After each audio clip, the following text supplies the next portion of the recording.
आपण आरोग्य आणि उपचारांबद्दल बोलतो तेव्हा आपल्या डोळ्यासमोर येतात मोठी मोठी पुस्तकं किंवा मग इंटरनेट.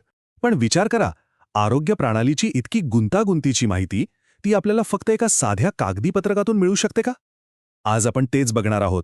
भारतातील एका स्थानिक रुग्णालयाच्या पत्रकात दडलेल्या आरोग्याच्या पारंपरिक पद्धतींचा आज आपण शोध घेणार आहोत.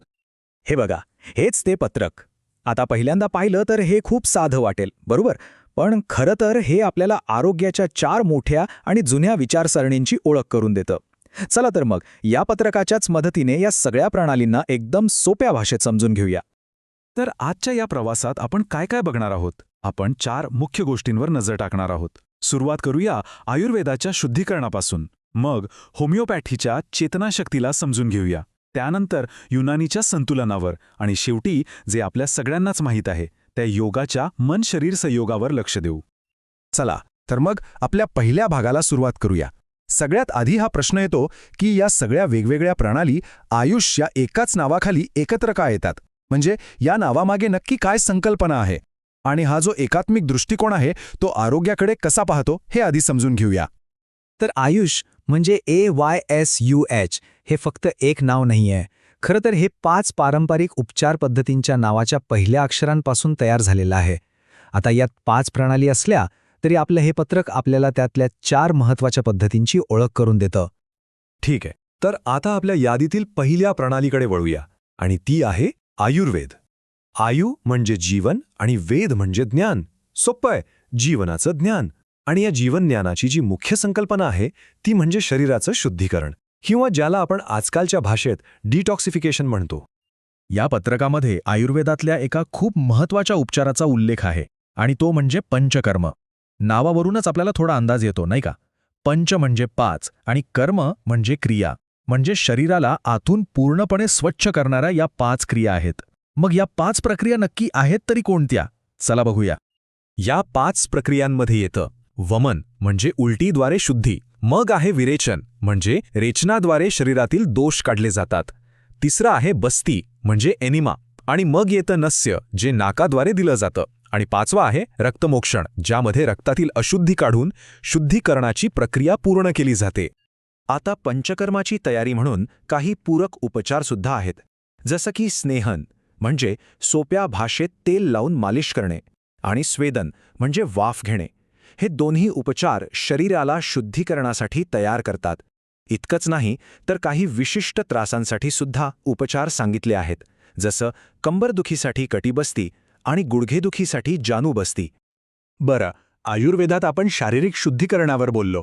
आता वळूया होमिओपॅथीकडे. याचा आजाराकडे पाहण्याचा दृष्टिकोन मात्र पूर्णपणे वेगळा आहे. इथे शरीरापेक्षा जास्त भर दिला जातो तो शरीराच्या सूक्ष्म ऊर्जेवर. होमिओपॅथीचं जे मूळ तत्व आहे ना, ते या एकाच वाक्यात दडलेलं आहे, जे थेट आपल्या पत्रकातूनच घेतलंय. समः समम शमयती. याचा एकदम सोपा अर्थ आहे काट्याने काटा काढणे. म्हणजे बघा, जे नैसर्गिक पदार्थ निरोगी व्यक्तीमध्ये आजारासारखी लक्षणं निर्माण करतात, तेच पदार्थ अगदी सूक्ष्म मात्रेत दिल्यावर आजारी व्यक्तीला बरं करण्याची ताकद ठेवतात. पण मग प्रश्न येतो की ही इतकी सूक्ष्म औषधं काम कशी करतात? तर पत्रकानुसार ती थेट आजारावर काम नाही करत. उलट ती शरीराच्या आत असलेल्या चेतनाशक्तीला म्हणजे आपल्या नैसर्गिक जीवनशक्तीला जागृत करतात, आणि मग ही जागृत झालेली शक्तीच शरीराला स्वतःहून बरं व्हायला मदत करते.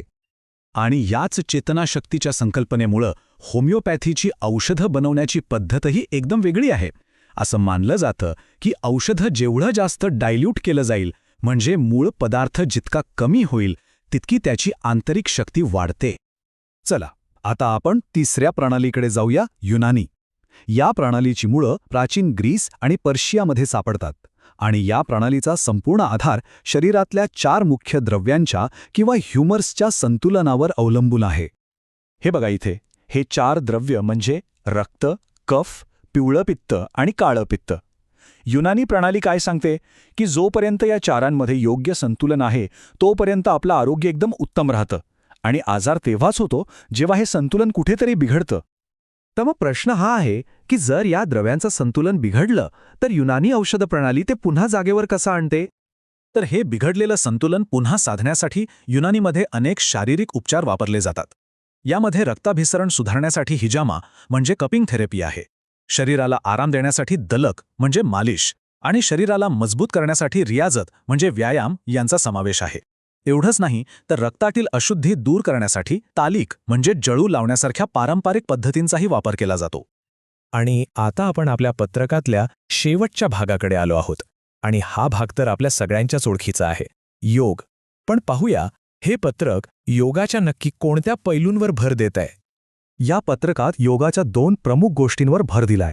एक म्हणजे सूर्यनमस्कार, जो आपल्या सगळ्यांनाच माहीत आहे, संपूर्ण शरीराला ऊर्जा आणि लवचिकता देणाऱ्या आसनांचा एक अप्रतिम क्रम. आणि दुसरा आहे प्राणायाम, म्हणजेच श्वासावर नियंत्रण ठेवून त्याचे व्यायाम करणं, जेणेकरून आपलं मन आणि शरीर शांत होईल. ही एक प्रकारची कलाच आहे. तर मग ह्या एका साध्या पत्रकाच्या माध्यमातून आपण काय शिकलो? एकीकडे आहे शुद्धीकरणावर भर देणारा आयुर्वेद, दुसरीकडे ऊर्जेवर चालणारी होमिओपॅथी, तिसरीकडे संतुलनावर आधारित युनानी आणि शेवटी मन शरीर संयोगासाठी योग. गंमत म्हणजे ह्या सगळ्या वेगवेगळ्या विचारसरणींना हे रुग्णालय आयुष ह्या एकाच विभागाखाली एकत्र आणतं. आणि हेच या प्रणालींच्या एकात्मिक दृष्टिकोनाचं खरंच सामर्थ्य दाखवतं. या सगळ्या एकात्मिक दृष्टिकोनामुळे एक खूप महत्त्वाचा प्रश्न आपल्यासमोर उभा राहतो. विचार करा, ज्या जगात आधुनिक वैद्यकशास्त्र इतक्या वेगाने प्रगती करतंय, तिथे या हजारो वर्ष जुन्या पारंपरिक उपचार पद्धतींचं भविष्य काय असेल? आधुनिक आरोग्य सेवेत त्यांना नक्की कसं सामावून घेतलं जाईल? हा एक असा प्रश्न आहे ज्यावर आपण सगळ्यांनीच विचार करायला हवा.